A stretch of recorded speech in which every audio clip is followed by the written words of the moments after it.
Na sua tela, mais uma vez, o podcast Escolha a Vida do CEDAP, Centro Diocesano de Apoio ao Pequeno Produtor. A você que está em casa, bem-vindo, bem-vinda. É uma alegria ter você conosco aqui na telinha, nesse podcast que está sempre trazendo boas informações, uma comunicação bacana com quem está em casa, com quem estuda, com quem trabalha.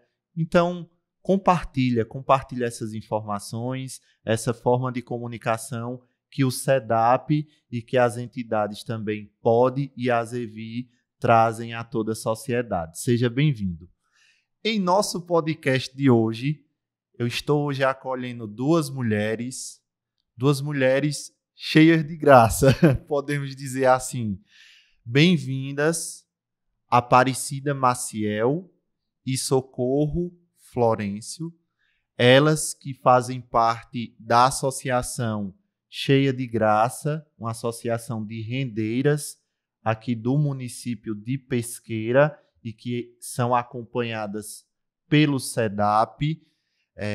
Vocês estão aí hoje com a incumbência de representar outras mulheres rendeiras, não só da Cheia de Graça, mas também as mulheres rendeiras que adotaram essa prática, essa atividade para suas vidas. Sejam bem-vindas, meninas. Obrigada. Muito obrigada. Eu queria começar esse nosso podcast de hoje conversando com vocês, perguntando uma curiosidade que talvez a gente também nos corredores nunca tenha conversado sobre isso. Mas como foi que a Renascença entrou na vida de vocês, Socorro e Cida? Felipe, eu tinha 7 anos, né, quando eu aprendi a fazer renda. A minha mãe aprendeu e aí ela ficava na sala trabalhando e eu ficava olhando. Eu pedi para ela me ensinar, ela disse que não podia. Então eu ficava olhando. Quando dava a hora dela ir para a cozinha fazer o almoço, ela deixava a almofada lá e aí eu corria, pegava e ficava lá tecendo. Tecendo. E aí, quando ela voltava, estava aquela bagunça. Ela brigava comigo. Só que ela viu que eu insisti tanto que aí ela resolveu me ensinar. Uhum. E aí, cortava pedaços de tecido velho para fazer o lacê. E do mesmo tecido a gente tirava os fiapinhos, que seria a linha. E aí a gente alinhavava um quadradinho, qualquer coisa, e aí ia tecendo. Depois ela resolveu comprar fita. Aquela fita mais ruim que tinha. E aí a gente alinhavava um paninho e ia tecendo. Depois, quando ela viu que eu aprendi o ponto, né, que é o primeiro ponto que a gente aprende, o 2 amarrado, então ela resolveu alinhavar um serviço e eu ia fazendo os pontos e depois ela fazia o resto. E isso a gente trabalhava no Claro do Candeeiro à noite. Nossa. No Claro do Candeeiro. A gente não tinha eletricidade em casa. Morava já aqui na cidade? A gente morava em Mimoso, né? Mas não tínhamos energia em casa ainda. E aí era no Claro do Candeeiro. Para você ter ideia, da terça para quarta, que ela tinha que vir na quarta-feira trazer renda para vender a seu Zé Bernardino, a gente ficava até de madrugada fazendo renascença no Claro do Candeeiro para terminar aquelas peças e ela trazer para poder vender na feira, para poder ajudar nas despesas de casa. Então, foi assim que eu aprendi a renascença. Agora, durante o dia, se trabalhava também com outras atividades ou sua mãe exclusivamente era para a renascença? Trabalhava em casa? Como era essa dinâmica? Não, tinha que ir para o roçado também, né? Tinha a roça também. Tinha a roça também, entendeu? Aí, quando ela estava na roça, aí quando ela voltava, aí era que pegava na Renascença para ir trabalhar, porque tinha que dar conta das duas, né? Da Renascença e da roça. E você, Cida? A minha história é um pouquinho parecida com a de Socorro, mas diferente também, né? Eu aprendi aos 8 anos de idade. Diferente por quê? Porque eu não aprendi com minha mãe. Eu aprendi na comunidade, lá em Comorongo, eu morava lá, na zona rural. E eu fui na casa de uma vizinha e cheguei lá, tinha 2 mulheres fazendo renda, que eu nunca tinha visto até então. Uma estava com uma toalha vermelha muito bonita e outra branca. Meus olhos se encheram, assim, de amor, de alegria, de tudo, sabe? Eu fiquei encantada com aquilo ali. E eu era muito criança, mas eu, de repente, já fui pedindo, solicitando para ver se elas me ensinavam a fazer a renda. Aí falei com minha mãe, ela comprou uma fita, essa mesma fita que Socorro fala que era a fita mais ruim que tinha na feira. e um novelinho de linha lá bem pequenininho, era muito ruim de trabalhar, mas eu aprendi assim, fazendo com isso aí. Agora tem uma coisa em comum, né, entre a história das duas, a curiosidade, A né? curiosidade. Vocês tiveram a verdade. curiosidade de aprender aquela atividade, né? É. Na época vocês estudavam também já? Estudavam, trabalhava na roça também, né? Tinha que fazer Tinha de que fazer tudo um as pouco. atividades de casa também, que em sítio, né, a gente tem que botar água, pegar lenha. Nessa época era tudo assim, não tinha fogão a gás, não tinha energia, era tudo, né, no grosso mesmo. Gente, para vocês que ligaram aí o computador, o celular, a TV agora, a gente tá tendo um papo bem legal aqui com as meninas da Cheia de Graça e a gente tá falando sobre a renascença e o protagonismo das mulheres rendeiras. E aí, representando essas mulheres rendeiras, a Associação Cheia de Graça através de Aparecida e de Socorro. Quais os desafios, né, de conciliar outras demandas do dia a dia com uma atividade que requer atenção e tempo, Aparecida? É um pouquinho complicado, é meio difícil, né? Porque, assim, até então, a paixão é tão grande pela Renascença que a gente focava só em fazer a Renascença. Sim. Mas a gente tinha que fazer as outras atividades, então a gente corria para fazer aquelas atividades para sobrar tempo para a gente se dedicar à renda Renascença, né? Que, inclusive, eu fiz muito também no candeeiro, né? Nossa. É. Eu imagino, porque são pontos tão pequenos, né? São tantos detalhes.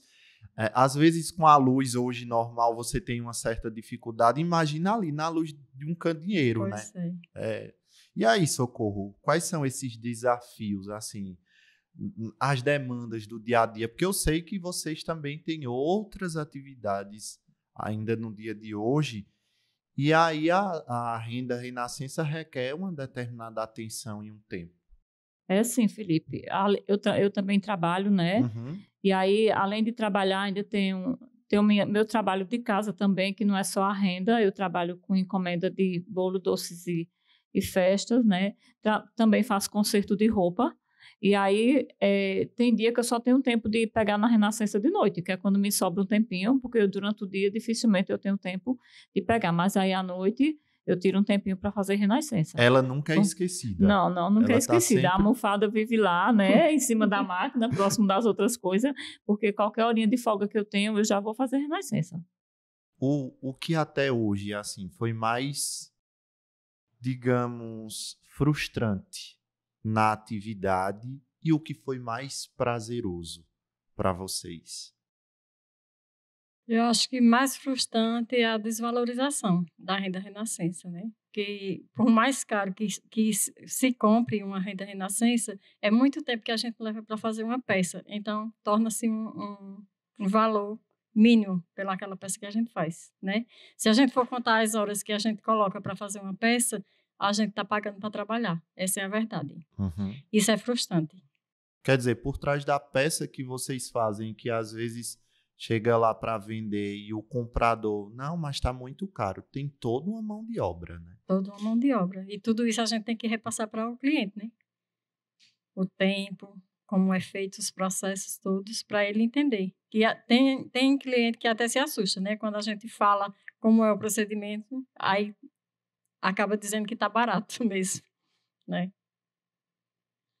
E aí, Socorro? O que é mais frustrante e mais prazeroso? E Cida não respondeu o que é mais... Eu acredito que tenha muita coisa prazerosa também. Tem. Posso responder? Pode. O prazeroso é porque a renda Renascença, não sei se é porque eu sou muito apaixonada desde criança e já estou com meus 63 anos e continuo apaixonada do mesmo jeito. Então, é muito prazeroso, é uma terapia muito grande. A gente trabalha já visualizando como é que vai ficar a finalização daquela peça, entendeu, Felipe? A gente fica ansioso, querendo ver, fazendo aquela peça para aquela cliente como se estivesse fazendo para a gente.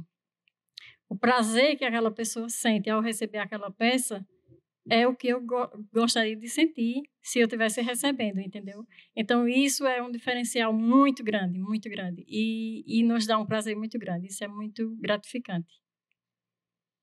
Em relação à frustração, Felipe, é isso mesmo que Cida falou, entendeu? A gente trabalha com todo amor, com todo carinho, mas assim, a gente vê que é um trabalho que não é valorizado. As pessoas querem comprar a preço de banana, mas alguns não entendem o tempo que a gente leva para produzir uma peça. A gente tem que criar o risco, a gente tem que alinhavar, a gente tem que passar dias, semanas, até meses fazendo uma peça, dependendo do tamanho da peça. E aí, quando vai vender, as pessoas, mas é muito caro. Então, assim, isso realmente é frustrante. E em relação a ser prazeroso, é como o Cida falou também, as minhas palavras, né, praticamente a de Cida. Você está fazendo aquela peça e quando você termina, você se encantar com ela, você, poxa, foi eu que fiz isso aqui. É minha peça, é uma peça única, né? Foi eu que fiz com minhas mãos, eu que tive essa criatividade de criar essa peça. Então, assim, isso é prazeroso. A gente saber que a gente tem essa capacidade e esse dom que Deus nos deu, né, da gente poder criar uma coisa tão linda, feita tudo à mão, nada vai na máquina, tudo é na mão, desde o risco, desde o alinhavar, o tecer a renda, depois a gente ainda vai fazer acabamento, lavar, engomar, tudo na mão, nada passa pela máquina. E eu acho mais interessante ainda quando o cliente recebe o produto e ele ali realiza. Por exemplo, eu vi em alguns dias aí uma postagem de uma cliente, né, Cida, eu acho que tua, e ela externando a alegria dela. Eu acho que era um vestido de noiva, e ela super feliz e radiante, né, com o vestido dela. Eu acho que isso também é muito prazeroso. É prazeroso. Eu ia falar isso justamente agora, né, porque assim, o feedback dos clientes é o que assim, enche a nossa bola, né? Porque assim, não tem coisa melhor, porque eles ficam satisfeitos, eles indicam para outras pessoas. Sim. E aí vai crescendo a nossa credibilidade, a nossa confiança, o nosso amor pelaquela peça vai aumentando, porque vai tendo aquele retorno dos clientes, né? Muito bom. Socorro hoje está presidente da Associação Cheia de Graça, né?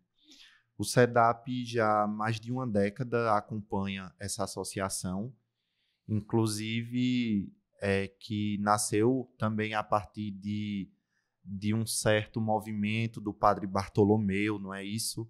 De outras pessoas que também hoje ainda estão na associação, outras que já não estão mais. Mas eu queria que vocês me contassem também a quem está em casa um pouco do resumo, né, da história da Cheia de Graça. Em relação ao início da Cheia de Graça, eu vou passar para a Cida essa responsabilidade, porque olha, Cida, ela foi a primeira presidente, foi ela quem responsabilidade imensa. Quem estava nesse movimento de início, né? Então, assim, ela tem realmente as informações corretas para passar para a gente. Pois é, isso aí eu posso falar com categoria, né? Porque, assim, eu fui uma das fundadoras da associação desde o início, né? Quando começou aquelas reuniões em grupo, o Padre Bartolomeu se juntou com algumas mulheres, com alguma equipe do SEDAP, e nos convidou para formar a Associação Cheia de Graça. E aí a gente ficou muito, muito feliz com essa atividade do padre, né? E a gente se empolgou muito. E a associação começou já engajando várias pessoas de diversas comunidades da Diocese de Pesqueira. Onde tivesse município da Diocese lá, área, alguém que quisesse entrava, né? Para a associação. E foi assim, foi um incentivo muito grande que o padre deu para a gente, né? E, inclusive, no início, ele levava muita nossa renda para a Itália, para os amigos, vendia para os amigos na Itália, levava muita renda mesmo. Sempre tinha muito trabalho, os amigos lá compravam e dava aquela maior força, né? Foi muito bom, assim, o pessoal ficou muito motivado, todo mundo queria trabalhar, né? Depois, com o passar do tempo, né, todo mundo já tinha muita renda e foi ficando fraco, né? Houve uma caída assim muito grande, né? E a gente também tinha que buscar outros parceiros e outras alternativas, que não podia ficar só dependendo dos amigos do padre, né? Então, assim, a gente sofreu muito, foi muito desafio, foi muito desafiante. A gente colocou uma lojinha lá no centro Rosa. Sim. Tinha uma lojinha lá, a gente comercializava as peças. E até aqui no SEDAP, a gente usou, que hoje é uma capelinha, a gente usou para vender peças de renascença. E foi muito bom, porque quando o pessoal vinha da Itália, eles compraram tudo que tinha na lojinha, entendeu? Até uma blusa que eu tinha feito para mim, eu coloquei e foi vendida, porque eles levaram tudo. Então, assim, era muito gratificante, né? Depois, passei um tempo, eu saí um tempo, né? Depois voltei novamente, mas eu precisei me ausentar um tempo. Teve outras pessoas que deram continuidade. Agora eu estou novamente de volta, já faz um tempinho. Quantos anos tem a Cheia de Graça?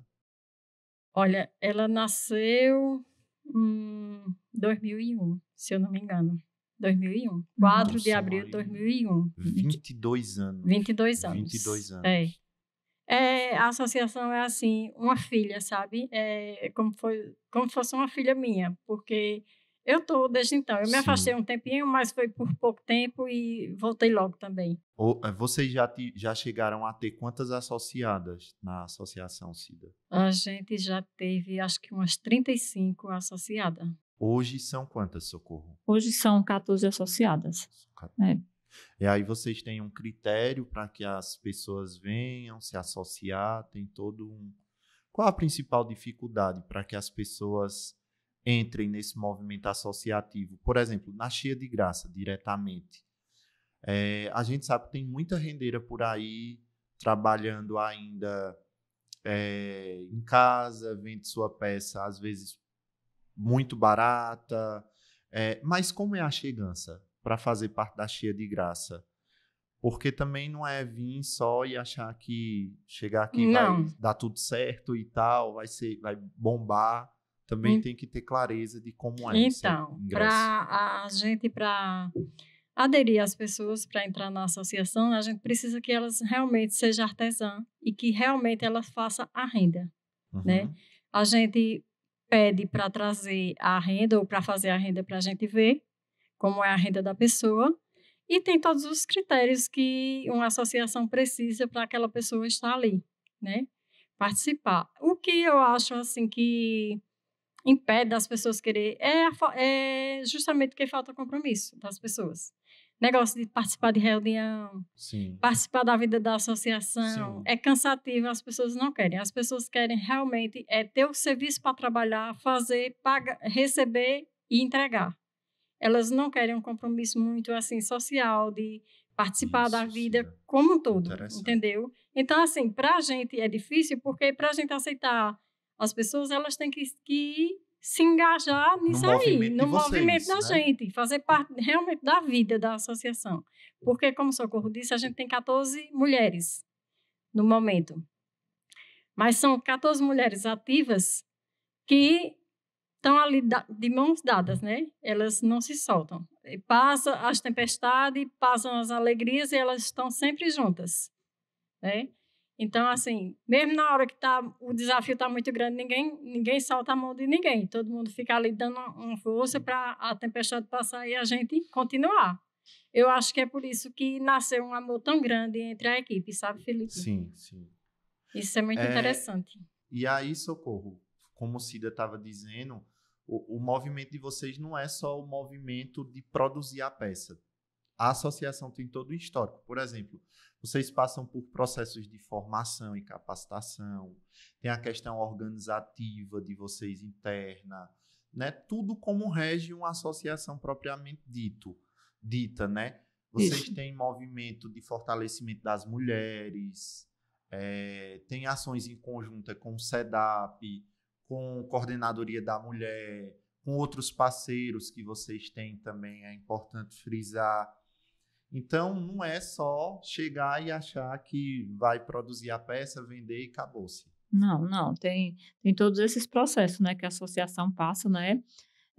Hoje eu faço parte do Conselho da Mulher, eu sou vice-presidente do Conselho da Mulher. Representando a Cheia de Graça. Representando a Cheia de Graça, né? A gente também está no Conselho de Cultura, também representando a Cheia de Graça. Então, assim, tem todos esses processos, esses parceiros que a gente procura se aliar para que a gente possa estar junto e poder participar até de projetos futuros que venham, que a associação possa se enquadrar nisso. Então, a gente está aí nesse mundão. Então, hoje, meninas, até onde as peças de vocês chegam, onde a gente pode encontrar essas peças, da Cheia de Graça? Vocês também têm divulgado? Onde é que vocês divulgam? Vê, Felipe, a gente tem um site, né, onde as peças são divulgadas através do site. E a gente tem uma parceria com uma loja Me Poupe, em Recife, e também com a loja MAP, que também fica lá em Recife, né, do lado do Centro de Artesanato. Então, temos peças nessas 2 lojas lá em Recife, que as pessoas podem ir lá encontrar peças nossas para comprar, tá certo? E também nas redes sociais, né, no Instagram, né, as pessoas, por WhatsApp também, as pessoas nos convocam e O Instagram podem de vocês encontrar. é Cheia de Graça Pesqueira, né? Pesqueira, isso. Cheia de Graça Pesqueira. Inclusive, essas peças que estão aqui, né, são da coleção... São da coleção. Coleção Tulipas, né? Isso. Tem o catálogo aqui também. Essa coleção que vocês têm e essas peças que vocês têm disponíveis foi de um projeto que vocês acessaram por meio da ADEP, foi isso? Isso, verdade. Acessamos esse projeto, né? Fomos aprovados e aí criamos essa coleção. Essa foi a nossa primeira coleção, né? E logo em seguida, essa coleção, a gente também já criou uma outra coleção, que é a coleção Viver Pernambuco, onde as peças delas estão na loja MAP, em Recife. Que legal.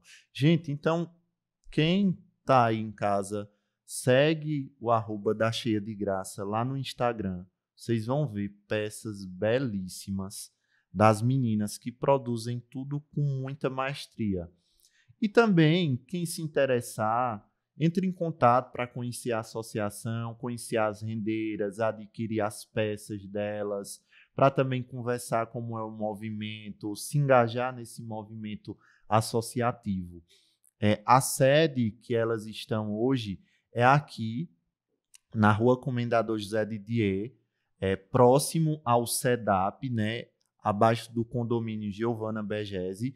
Então, vocês podem também marcar com elas, marcar com Socorro, marcar com o pessoal através do Instagram, para poder estar vindo conhecer o trabalho de vocês. Não é assim? Isso mesmo. Pode marcar que a gente está aqui à disposição para receber vocês, para poder a gente passar a nossa história também, né, e vocês conhecer nossas peças e comprar. Inclusive, saiu agora um artigo, né, de doutorado, né, de uma estudante que veio até a Cheia de Graça para pesquisar também sobre um pouco da história da Renascença, não foi com vocês? Foi sim, uma amiga Luciana, né, que mora no Rio, ela veio, ela está contando a história da Renascença, né, para que possa ser divulgado, Pesqueira, a Terra da Renda, e ela criou todo um histórico, né, em relação à Renascença, e teve essa parceria com a Cheia de Graça. Então, é uma parceria com a Cheia de Graça, passamos para ela todas as informações que a gente tinha em relação à Renascença, e está aí em processo. Muito bem. Última pergunta, meninas. Cida e Socorro. É possível dizer que a Renascença ela colaborou e colabora para o protagonismo de vocês mulheres? Sim, não tenha dúvida disso, Felipe. Tenho certeza que ela colabora para o protagonismo da gente. Inclusive, a associação hoje é uma associação de mulheres empoderadas, porque a gente sabe que nosso trabalho ele tem valor, a gente pode não vender como a gente gostaria de vender, mas a gente sabe que o nosso trabalho é um trabalho que tem valor e isso nos empodera para que a gente possa ter força de vontade de continuar caminhando e pensando em jamais desistir da Renascença. Com certeza, com toda certeza, né? O protagonismo é muito forte na vida da gente, das nossas famílias, né? Foi através da Renda Renascença que a gente chegou até aqui, né? O que a gente tem hoje, assim, foi pela conquista do trabalho das nossas mãos, da Renda Renascença. Mesmo sendo esse trabalho difícil, lento, que se torna barato, mas a gente nunca desistiu de fazer, porque nos dá muita alegria de ver nossas peças brilhando aí nas passarelas, em todos os cantos do Brasil e do mundo, né? Inclusive em Portugal, né? A Cheia de Graça chegou até Portugal. Que legal. E realizando o sonho de muita gente, né? De ter uma peça de renascença. Com certeza. Né? Meninas, E é importante frisar a qualidade, né, Felipe? Sim, a qualidade. A gente fez muitos cursos no Senac e foi muito bom o curso de costura, sabe? De modelagem, de tudo. E hoje eu digo para você que se eu quisesse parar a Renascença para me dedicar à costura, eu ia longe, mas eu não quero, porque eu não deixo a Renascença, entendeu? É minha predileta. Nem você deixa a Renascença, nem a Nem Renascença deixa você. Meninas, eu queria muito agradecer a vocês, né, por ter aceitado esse convite, ter vindo aqui para o nosso podcast. Foi muito bacana ter dialogado com vocês. A história de vocês é sempre encantadora, né? Sempre... cada momento que a gente dialoga com vocês sempre sai algo novo que a gente ainda não tinha descoberto sobre a Cheia de Graça. E aí, que bom que vocês existem, que bom que vocês podem falar para outras mulheres que elas podem, né, conciliar as atividades. Agora, a gente também não pode romantizar, né? O trabalho que elas fizeram até aqui foi porque também elas tiveram todo um processo de luta, um processo de reconhecimento, um processo em que elas estiveram sendo protagonistas da história delas. Então, muito obrigado por vocês terem aceitado o convite e eu deixo agora o microfone para vocês. A gente que agradece, né, em nome da Cheia de Graça, agradecemos esse convite, poder participar, né, e divulgar um pouco da história da associação e até um pouco da nossa história individual, né? Então, a gente que agradece por essa oportunidade, Felipe. Eu quero agradecer, né, em nome da Cheia de Graça, essa oportunidade de participar desse podcast e dizer que sempre que precisar, estaremos aqui para somar. Obrigado. Certo? Muito obrigada. Agradecer aos nossos colaboradores, né? A Misério, a CEI, Conferência Episcopal Italiana, a ADEP, a emenda parlamentar do deputado Valdemar Borges e ao BNB. Agradecer também a você que está em casa, as nossas associações, né, de todos os municípios que nós acompanhamos, a ASA também, aos conselhos dos municípios, a todos vocês que também estão aí na ponta atuando para o desenvolvimento das associações das comunidades rurais. O nosso forte abraço a todos e a todas que estão em casa. Até a próxima.